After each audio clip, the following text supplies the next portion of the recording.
Hello everyone and welcome to my channel Y&R Trends. I hope everyone is having a wonderful day. Before we begin, please hit the subscribe button and give this video a thumbs up.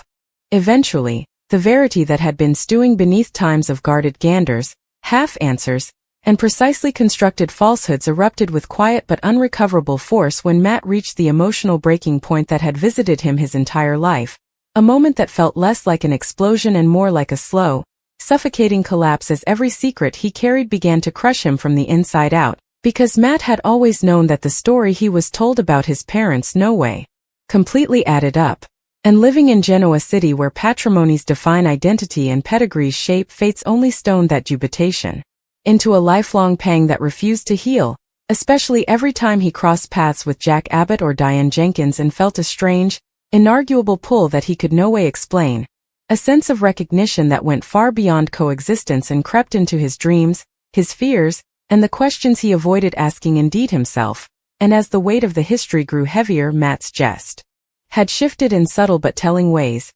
marked by unforeseen recessions, unexplained wrathfulness, and an compulsive need to uncover old records, sealed lines, and forgotten sanitarium logs that everyone differently sounded eager to keep buried. Because nearly deep down he'd formerly accepted what his heart had been brooding for times, that his entire actuality was erected on a taradiddle precisely designed to cover two important people at the expenditure of one child who no way had a choice. And when the verity eventually surfaced, it didn't arrive with theatrics or crying, but with a calm, ruinous clarity that left no room for denial, as Matt laid bare the full extent of what he'd discovered, revealing that he wasn't the product of anonymous parents who faded into obscurity as he'd been told, but the result of a deeply complicated and designedly cancelled chapter in Jack and Diane's history, one born during a period of treason, fear, and ruthless damage control that reshaped multiple lives ever because times before, at the height of their volatility, when ambition, instability, and distrust ruled every decision, Diane had given birth in secretiveness, induced that exposure would destroy everything she had fought to make, while Jack, consumed by his own chaos and detracted by commercial wars and emotional snares, had been led to believe that the child was lost, a taradiddle that was easier to accept than the consequences of the verity. And so the decision was made, still efficiently and without compassion, to place the baby into another family, to abolish records, to change names, and to pretend that the child no way was, all in the name of survival, character, and control. Yet the irony of that decision visited every step of Matt's life, because despite the erasure, he was drawn back into the route of the very people who abandoned him, intentionally crossing paths with his natural parents again and again, seeing familiarity without understanding why, while Jack and Diane, each in their own way, were agonized by an implied guilt that manifested as guard, avoidance, and a nearly illogical interest in Matt's life whenever he appeared. And when Matt eventually confessed that he knew the verity, that he'd traced his origins through blood tests, falsified relinquishment papers, and long-buried medical lines, the disclosure landed with brutal perfection, stripping Jack of his authority and confidence in a moment and reducing Diane to a frozen silence that spoke louder than any denial ever could, because there was no escaping the data, no clever initiative left to emplace, no power play strong enough to undo what had formerly been done. And in that moment, Jack was forced to defy the horrifying reality that his heritage was deficient, that his moral certainty was erected on a foundation of poltroonery, and that the son he no way knew he'd spent time searching for verity alone, while Diane faced an indeed more ruinous reckoning as the layers of reinvention she had wrapped herself in over decades began to peel down, exposing the alarmed, calculating woman who formerly believed that love and fatherhood were luxuries she couldn't go. And the impact of Matt's concession gurgled far beyond that single battle, shaking the veritably core of the Abbott family and hanging to unravel alliances, commitment, and precisely curated narratives across Genoa City, because a secret of that magnitude no way exists in insulation. And as whispers began to spread, old adversaries took notice, old injuries restarted, and the consequences of Jack and Diane's choices started to surface in unanticipated ways, forcing Jack to question every decision he'd ever made in the name of family while realizing that the one family member who should have signified most was the bone he'd failed entirely. And for Matt, the concession wasn't an act of vengeance or atrocity but an act of emancipation, a hopeless attempt to reclaim his identity after a continuance of living in the murk of other people's falsehoods, because knowing the verity didn't bring him peace so much as it brought clarity, and clarity, while painful, was the first step toward mending. Yet mending would not come fluently or snappily, especially not in a megacity where remission is tentative, and love is frequently transactional. And as Jack stood paralyzed by the weight of his own silence and Diane grappled with the unrecoverable exposure of her history, the story shifted from shock to consequence, from disclosure to reckoning, as Matt's actuality came a living memorial that secrets don't stay buried ever, that the choices made in moments of fear echo across generations, and that no quantum of power, plutocrat, or manipulation can truly abolish the verity, leaving Jack and Diane speechless not because they demanded words, but because for the first time in their lives, there was nothing left they could say to justify what they had done. And as the occasion closed on the quiet desolation of 3 lives ever altered, the communication was unmistakable and hauntingly clear. Some admissions don't just change connections, they review heritage itself. The fate of Matt's concession didn't explode outward incontinently but rather spread through Genoa City like a slow-moving storm, heavy with pressure and expectation, because exposures of this magnitude infrequently resolve themselves in neat conclusions, and rather they loiter in the air, changing how people look at one another, altering commitment, and turning formerly stable foundations into fragile visions. And for Jack Abbott, the silence that followed Matt's verity came unsupportable, not because of public outrage or commercial consequences at first, but because of the private reckoning he could no longer overrun, as recollections he'd compartmented for decades began to resurface with cruel clarity, moments he formerly dismissed as confusion or manipulation now revealing themselves as deliberate avoidance, as he realized that nearly along the way he'd chosen convenience over responsibility, image over integrity, and ambition over motherhood, and the weight of that consummation followed him into every corner of his life, into Jabot boardrooms where his authority suddenly felt concave, into family gatherings where horselaugh chimed false, and into quiet moments alone where the question he could no longer suppress echoed relentlessly. How could a man who erected his conglomerate on heritage fail to fate his own blood? And Diane, meanwhile, set up herself trapped in a different kind of captivity, one not erected of guilt alone but of exposure, because her entire survival strategy had always depended on reinvention, on controlling perception and rewriting history, and Matt's actuality shattered that control fully, forcing her to defy the woman she had been before she learned how to manipulate issues, the youthful mama who believed fear was more important than love and who induced herself that immolation justified deception. Yet now that immolation stood before her as a overgrown man demanding recognition not through wrathfulness but through verity, and the absence of dialogue between them was more cautioning than battle ever could be, because silence left room for reflection, and reflection left no escape, and as days passed, it came clear that Matt's concession had shifted commodity abecedarian in the power dynamics of Genoa City, because secrets are currency in that city, and Matt suddenly held the most precious bone of all, a verity that intertwined 2 of its most influential numbers and hovered to destabilize entire family structures. And while some residers viewed Matt with dubitation, questioning his motives and wondering whether his timing was strategic, others saw him as a long overdue reckoning, a memorial that honored doesn't vindicate responsibility, and this division only boosted the emotional pressure girding him, because Matt himself wasn't seeking power or vengeance, but understanding, and that distinction signified, indeed if not everyone honored it incontinently, and as he navigated this new reality, Matt set up himself scuffling with the incongruity of identity, because knowing who his parents were didn't suddenly give him a sense of belonging, but rather fractured the identity he'd erected on independence and tone reliance, forcing him to defy uncomfortable questions about whether nature or nurture truly shaped him, whether the traits he despised in Jack and Diane were inherited or learned, and whether he could ever claim a heritage he no way acceded to inherit. And these questions counted heavily as he began to realize that the verity didn't simply grant him answers but demanded opinions about his future, his boundaries, and how important space Jack and Diane would enthrall in his life moving forward. And for Jack, that query was agonizing because for the first time, he wasn't the one controlling the narrative, not the one setting terms or negotiating issues, but a man staying to see whether his son would indeed allow him a place in his life, and that vulnerability exposed cracks in Jack's confidence that many had ever witnessed, as he began to rethink not only his history but his present, questioning whether his leadership style,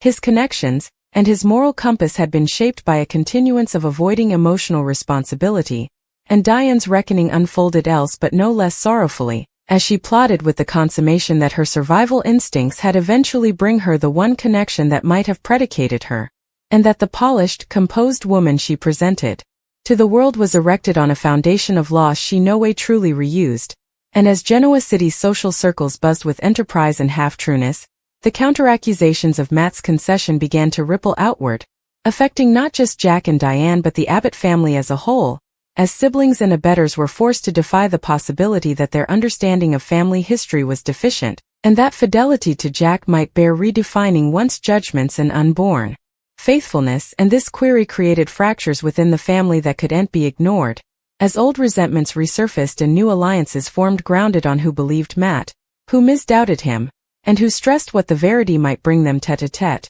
And amid this shifting geography, Matt's presence came both a catalyst and a glass, reflecting the undetermined pressures that had long was beneath the face of Genoa City's polished facade, because his story exposed the uncomfortable reality that indeed the most important families are shaped by fear, secretiveness, and defective opinions. And as the days turned into weeks, the question of conciliation impended large, not as a guarantee but as a possibility fraught with conditions and consequences, because remission in Genoa City is infrequently unconditional, and for Matt, remission was not commodity he owed but commodity he might choose, if and when he believed that Jack and Diane had truly brazened the detriment they caused. And this imbalance of power where the child held the emotional authority over the parents marked a profound shift that neither Jack nor Diane could fluently accept, as it forced them to relinquish control and admit that some losses cannot be undone, only conceded. And as the plot continued to unfold, it came decreasingly clear that Matt's concession wasn't the end of the story but the morning of a far more complex chapter, one that would test the limits of redemption, review the meaning of family, and challenge the characters of Genoa City to defy the uncomfortable verity that the history is no way truly buried, only staying for the moment when someone stalwart enough decides to dig it up. And in that sense, Matt's concession did further than reveal a retired lineage. It forced an entire community to reckon with the consequences of silence, proving that verity, formerly spoken, has a way of reshaping everything it touches, leaving behind not destruction alone, but the possibility, still fragile, of commodity more honest taking its place. As time moved forward, the reality of Matt's concession began to settle into commodity heavier and further endless, no longer a shocking disclosure but a living verity that demanded adaptation from everyone it touched. And this shift proved far more delicate than the original impact, because shock fades snappily but consequence does not, and for Jack Abbott, consequence manifested as an corrosion of certainty in areas of his life he formerly believed unshakable, particularly his sense of moral authority, which had long served as the backbone of his leadership at Jabot and within his family, and now that authority felt compromised, not because others openly challenged him, but because he challenged himself, replaying opinions from decades past with a clarity he designedly avoided at the time, fading patterns of avoidance and tone, defense that extended far beyond Matt's birth and into nearly every major relationship he'd ever had. And this internal reckoning subtly altered his jest, making him more reticent, more reluctant, and less willing to dominate situations through force of personality alone, while those around him began to notice the shift, seeing that Jack Abbott, the man who always had a plan, was now navigating strange emotional home without a chart, and Diane meanwhile endured a different but inversely destabilizing metamorphosis, as the layers of countenance she had reckoned on for survival began to crack under the pressure of sustained tone examination, because once the verity was exposed, she could no longer categorize the pain of giving up her child as a necessary immolation, and rather had to defy it as a crack that had shaped her capacity for attachment, trust, and vulnerability ever ago. And this consummation forced her to rethink not only her once conduct but her present connections, questioning whether her instinct to control issues was a defense medium born of loss rather than ambition. And this soul-searching left her emotionally raw and changeable, creating pressure with those who anticipated the confident, strategic Diane they had always known, while Matt, caught between these two unraveling numbers, set up himself enwrapping a strange emotional space that oscillated between commission and insulation, because while the verity gave him agency, it also placed an enormous emotional burden on his shoulders, as he became the focal point for undetermined guilt, remorse, and craving that had been suppressed for decades. And this attention was inviting, especially given that his own mending was far from complete, and as he tried to reuse the counter-accusations of his lineage, Matt grappled with a deep sense of relegation, feeling neither completely separate from nor completely accepted by the Abbott world, because blood alone didn't grant belonging, and belonging couldn't be forced through obligation, and this nebulosity shaped his relations with the broader Genoa City community, as some saw him as an extension of Jack and Diane's influence, while others viewed him as a stranger exploiting a connection he no way asked for. And these clashing comprehensions created a terrain where Matt constantly felt scanned, judged not for his character but for his origin, buttressing the veritably sense of erasure he'd spent his life trying to overcome. And as weeks turned into months, the ripple goods of the concession extended into unanticipated corners of Genoa City, resurfacing old battles and reigniting dormant resentments, as those who had formerly been hurt by Jack or Diane began to reassess their own histories through the lens of this new verity, questioning whether their pain had been contributory damage in a pattern of tone preservation that constantly prioritized power over people. And this reevaluation led to subtle but significant shifts in alliances, as trust eroded and long-standing hypotheticals were challenged, creating a turnabout of insecurity that hovered to upend precisely maintained social scales. And amid this turbulence, Matt's part evolved from unresistant verity teller to reticent catalyst, as his bare presence forced others to defy questions they would rather avoid, about responsibility, remission, and the cost of silence. And this responsibility counted heavily on him, because while he'd chosen to reveal the verity, he hadn't chosen the consequences that followed. And this pressure reached a turning point when Matt began to realize that defining his future would bear further than admitting his history. It would bear purposeful boundaries, opinions about what he wanted rather than what others anticipated of him. And this consummation marked a quiet but profound shift in his character, as he began to assert his independence not through defiance but through clarity, refusing to be absorbed into narratives that didn't align with his values. And for Jack, witnessing this autonomy was both painful and humbling, because it underlined the times he'd lost and the reality that fatherhood couldn't be retroactively claimed through remorse alone, while Diane faced an inversely sobering verity, that redemption wasn't commodity she could orchestrate or accelerate, but commodity that might no way completely arrive, and that the most she could hope for was acknowledgement rather than forgiveness. And this acceptance forced her to defy the limitations of reinvention, understanding that some performances of herself couldn't be rewritten without defying the detriment they caused.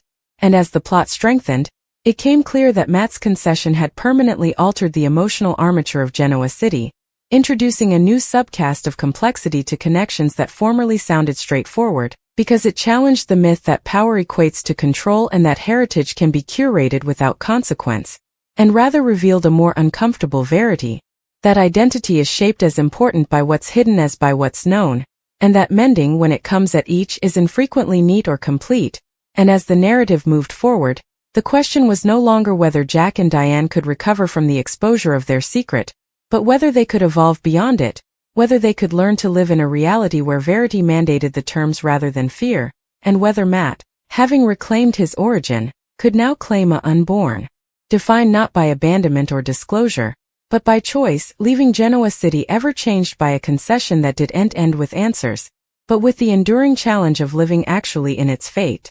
As the weight of everything continued to settle, the final phase of this reckoning unfolded not in dramatic competitions but in quiet consummations that proved just as important, because the true fate of Matt's concession wasn't measured by public response or rumored reproach, but by the subtle, unrecoverable shifts inside each person involved. As Jack began to understand that redemption would not arrive through grand gestures or explanations, but through harmonious restraint and respect for boundaries he'd no way learned to recognize ahead, while Diane came to accept that guilt couldn't abolish damage, only admit it, and that living with that knowledge would be an endless part of her identity rather than a temporary discipline. And for Matt, the verity eventually stopped feeling like an armament or a burden and rather came a foundation, amiss but solid, upon which he could begin erecting a life defined by intention rather than secretiveness, because knowing where he came from no longer mandated where he'd to go. And this quiet commission marked the true resolution of the concession,